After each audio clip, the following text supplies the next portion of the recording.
Oh yeah, I'm prepared. Alright, hey, look, it's that bitch with the freaking inconsistent upload schedule. Anyway, so, finally, took me a little longer than last time, to do my best worst list. Yeah, this time it was a little bit harder. I actually have several pages, like, just break, like, this gesture to, oh my god, was it narrow it down? Yes. I have a college degree. To narrow down, like, my best of, worst of list, it was way easier to do the worst list, usually. You know, this year I felt like, just kind of looking at it, like, I wrote down all the movies I saw, and then I started narrowing it down into, like, best, worst, and then, like, in the middle, you know, where you know, it's fucking in the middle. So then I had, like, practically every movie was in the middle, and then, you know, there were like obvious ones at the bad part, and then like the ones I really liked in the good one. So then it was like several pages of me narrowing that shit down. And even then, like, I was gonna film this probably like last week, and I was still kind of like thinking about it because I made sure I went to go see like whatever missing movies or whatever had come out on, you know, video or whatever. So it wouldn't. So the same thing would happen like last year. Why am I like so far up? The same thing would happen like last year when I made my best and worst list, and then after that I saw Gem and the Holograms, and I was like, oh my god. Like, part of me is like, wow, okay, you know what? I put 50 Shades of Grey as the worst movie, but, you know, after seeing Gem and the Holograms, I'm sorry, 50 Shades, you know? It still would have been, like, number 2, but that's not the point. So, yeah. So this one would be the best of 2016 movies. And for crazy internet people, this is my list. This is what I feel. If you disagree, then of course everyone has their own goddamn list. So calm the fuck down. So my number 10 is Neon Demon. Now, I've heard, like, other people's opinion on it. I've either had people who, like, really, really liked it, or people who just couldn't stand it. And I feel like this is one of those movies that you'd either like it or you don't. And I feel like I do like this director and like the way how he shoots things. So like visually it's great, and the story was just so like odd, you know, that I was like I was fine with it. I was just like, you know what, fine. You know, it's weird. It looks pretty. Things are happening. Fuck. I like, you know what? I'm on for the ride for this. So, Neon Demons number 10. So my number 9 was Girl on the Train, and I know when I first saw the trailer, and a lot of people were saying like, you know, this has a like a Gone Girl feeling to it, for obvious reasons. Girl on the Train. This was really good because it does a thing that like at first you're like, oh, I get it. I get it. This is what it is. This is the movie I'm getting. This is the character I'm getting. This is the story I'm getting. But then, like, it kind of, you know, does that for a second, and then you're like, huh, okay, huh. So, like, you know, you're like rooting for one. So, like, you know, I found myself being like, okay, Emily Blunt, you're ridiculous. Like, stop drinking. And then you're looking at this and you're like trying to, you know, you're rooting for some people. You're like, fuck it to that person, yada yada. But then when it does a little bit of that, you're like, oh my god, I don't even know. And then like the movie ends. It got to a part where like I did predict the ending, but it wasn't like predictable, like that kind of stuff. It, you know, I got, you know, obviously what I predicted, but it wasn't like boring. Like they did well. Hadn't, you know, read the book, but, you know, they did a good job. It was really interesting. You know, Luke Evans with American accent was actually really hot, which is weird. Number 8, Green Room. That was the little kind of indie movie that, oh, well, rest in peace, Anton Yelkin, I'm always really bad with his last name, that he did, and it was very much one of these kind of like, I don't say survival horror because it's not a video game, but as I've said in my review, it's one of those movies where it's like, you know, it's one of those like bottle movies, you know, where like, okay, you're stuck somewhere, you have to get out, people are shitty towards you, and you gotta like survive, you know? And it does a good amount of things that you wouldn't expect, and a lot of things that you're glad they don't like do the cliche with. It's not like, oh no, we're trapped, oh no, we all die, like it, it's like the bullshit stuff. Of course, like it kind of starts off kind of like, oh well, of course, like this wouldn't have happened if someone didn't leave their cell phone or what, like that kind of shit. But it's also like it plays out a lot differently, and yeah, I really like I really enjoyed that one. So yeah, that's my number 8. Number 7, Rogue One. I really enjoyed Rogue One, and mind you, like last year, and mind you, like in general, like when I do these lists, most of the time, like superhero movies or any of like the super nerdy kind of movies, I usually don't put on the list. But I really enjoyed Rogue One. I really did, and my friends and I, we really did too. Mind you, like I loved episode fucking 7. Almost forgot which episode they're on. But as I said in the review, the obviously the spoiler one, I was talking about how it was like episode 7 was very member berries. I liked it, but yeah, like thinking about it, is very member berries. Like yes, Rogue One had their member berry parts and all that shit, but there was more to it, and like I don't know, it was more exciting, and it was just like it definitely was obviously a different Star Wars movie, and I like the fact because it's not like an episode. So obviously certain things that like there weren't like this obvious music cues and whatever not, and like the scrolling text and none of that stuff that obviously we are so used to with all the other movies. So it was able to get kind of dark and gritty, and like even though Rogue One obviously was mentioning things obviously that connect with the story, like all the stuff that's like, oh, this connects, the prequels to the originals and all that stuff. Duh, because you have to connect the story. But it wasn't member berries, It was like member Jawas, member Tauntauns. Anyway, I'll stop. But yeah, Rogue One. Number 6, Hardcore Henry. Now, obviously the movie's very gimmicky and all that stuff, but I really enjoyed it. Like I remember watching it, and then when I ran into the Hardcore Henry booth at Comic-Con and kind of like just talking to the guys and kind of like rewatching some clips of the movie and all that stuff, it was a lot of work in that movie.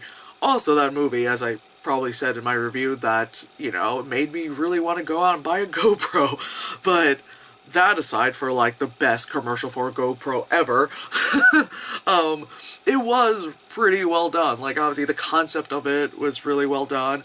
And then, even like the story of it, like at first, again, just seems like mindless action, and it kind of was at some points, but when it got down to the story, like yeah, some things were a little convoluted, but it actually had like a legit story to it, and like a reason for it to be in first person perspective, It was, it's not just like found footage shit, where it was just like, why are you recording this? It's like, well, this is the dude's, eyes and stuff, and and the fact that everything looks like one continuous take and all that shit, like it just, like, I definitely enjoyed it. I had a good time, it is a good popcorn movie, and in general, it's a movie that I had a good time watching. And like I said, meeting the dudes who did like a prequel comic for Hardcore Henry at Comic-Con, that was really cool too, And goddamn the effects in that movie, like, just, they went for it. Like, god, blood. But, like I said, Hardcore Henry. Number 5, Hell or High Water. Now, I forgot what movie I saw with Glee. It was probably Suicide Squad, because we don't really see movies that often together anymore. I remember we saw the trailer for it, and it was like, god, cliche, bunch of brothers, like robbing banks, and, we have a shitty life, so we have to do this. Jeff Bridges is, hunting for us because he's doing his job, but you're gonna root for, these guys because, like, they're Ben Foster and Chris Pine's hot ass. So you're like, alright, let's root for these guys kind of stuff. And that's how it felt like in the trailer. So at first I was like, well, it looks good, but it's the same story. Then I watched it, and I was like, okay, there's obviously more substance to it. And yes, besides it being a very well-shot movie, like, the story was, yeah, like I said, had those kind of, like, tropes to it, but I wasn't just like, ugh, get on with it. Yeah, he's the nice brother, he's the mean brother. Oh, okay, man. Like, yeah, again, like I said, they had that, but I wasn't just, like, bored to death and just being like, alright, what happens? How does this resolve? I enjoyed it. I really did. Way more than I thought I would.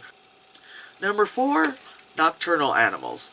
I heard that it was like, oh, it's a story, there's gonna be a story within a story kind of thing, and I'm kind of like, oh, it's kind of weird. Then I heard it was directed by Tom Ford. I was like, the designer guy?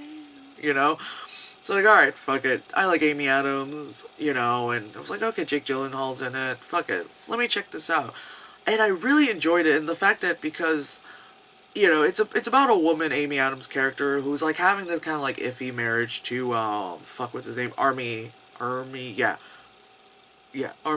Hammer, and it's like that main story is very like everything's like minimalist art, clean lines, very like I just keep doing MoMA-esque kind of like the look to everything, whereas the story within the story, where you see like Jake Gyllenhaal and Aaron Taylor Johnson, and it's like dirty, gritty, countryside kind of stuff, and I do like the difference of the two, and like how the stories kind of like they coincide yet don't at the same time, and how it's told, and I do like how the movie works with timeline too, because sometimes you'll be experiencing the story within the story, with Jake Gyllenhaal and Aaron Taylor Johnson, and then it'll just cut to, like her, like just, reading, and she'll have to take off, she's like take off her glasses, she's like, oh, this part of the story's getting intense, that kind of stuff, as I try to put my damn glasses back on, and then it'll cut to like her later in the day, like having a sandwich or something, then it'll cut to like the story again, and then it'll just like cut to like a flashback, but like, there's no point where you're confused on the timeline. There's no point where you're like, wait. We were just talking about, Jake Gyllenhaal, gritty on the side of the road kind of stuff. Wait, all of a sudden, him and Amy Adams are like on a dinner date? Wait, what's this? Like, you're not confused at all with the timeline, which is good, because it does kind of Tarantino it around, So I definitely enjoyed that, where you were able to follow all this hop skipping around, and then like the ending, the whole you decide Inception ending. Yeah, Nocturnal Aminals, college degree. All right, my number 3, Zootopia. That is, I actually had to look for a second. Like, that is the only animated one on here. I was very surprised by this. Now, I didn't get a chance to see this while it was in theaters, but when it was released, it was like released on Netflix like really quick, mainly because I was in the hospital when this was released. Like, Paul was saying like, yeah, I heard it was really good, I heard it even made more money than Star Wars, and I was like, okay, and then he saw it and he goes, no, Joe, you should really check out Zootopia, like, you'll enjoy it, and I'm like, okay. And I'm like, alright, it's Disney animated, and like before that, they did Frozen, so I was just like, oh, okay, I don't know. There's like, it's animals and all that stuff. It's kind of cute. There was some bullshit thing where people were like, oh my god, it's gonna make kids want to be a furry. And I'm like, anyway. So I watched the movie, and at first, like, it was starting to go into the, because it's Disney Animation Studio rather than Pixar. So it was going into, like, the generic Disney thing of, like, everyone should get along and not fight, and everyone should understand who they are, whatever. Like, after school special Barney kind of stuff. Like, at first it was starting to go to that, and I'm like, okay, well, the animation's still very pretty, and little, like, animals and stuff are really cute, and, like, just kind of wanting, like, just kind of guessing who, like, the voice actors are, obviously outside of fucking Jason Bateman and all that stuff. And I was like, is that Idris Elba as a rhino? So yeah, like, it was like that, but then after a while I was like, wait a second. I was like finding myself thinking like, did they just get kind of real for a second? Did they just make,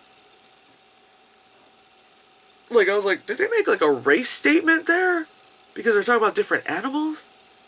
Does have a very good core message, but also at the same time, it's not like hammer fisted at you. Like, it's not just like everyone should get along. At the end, we all hug and we're best, but like it taught tolerance, like, and understanding, and, like, don't just be biased because others are like that. It was just like, wow, like, it was like good teaching without just being like, now just remember, everybody, like, it just wasn't annoying at doing it. So I was just very like, alright. Number two, Arrival. So many of these kind of like sci-fi movies where there's like invasion stuff and like aliens coming down and we have to protect Earth, and all that shit. They want to get something from us, but they want us to be dead in the end, yada yada. And this one was very different. Like, it wasn't heavy on sci-fi action movie kind of stuff. It wasn't heavy on like one-liners and like things like, if we give the alien a code, oh my god, I know, like, I know how to like defeat them. Shit. Beep, beep, beep, beep, beep. Like, this was very different. And then just kind of like with Nocturnal Animals, it has a thing about timeline as well, because you're talking about the aliens, and then they have like a talk about like how you perceive time because of X, Y, and Z and all that stuff. And it wasn't like at first I was like, what? And so much, like, I think I even said that in my review, where like, watching the movie, I was like, oh yeah, I get it, yeah. Wait, no. No, no, no. Wait, what? Oh, okay, I get it now, I get it now. Wait, what? No. Oh, like, it was very much that, and I very much enjoyed it, like, everyone did really well. Renner's in it, so of course I had to go see it. And again, look at that, Amy Adams. And my number one best movie of 2016 is Pop Star. Never, what was that? Never give up, never gonna give you down, never gonna let you run around. Anyway, the movie by the Lonely Island guys, Andy Samberg and all them.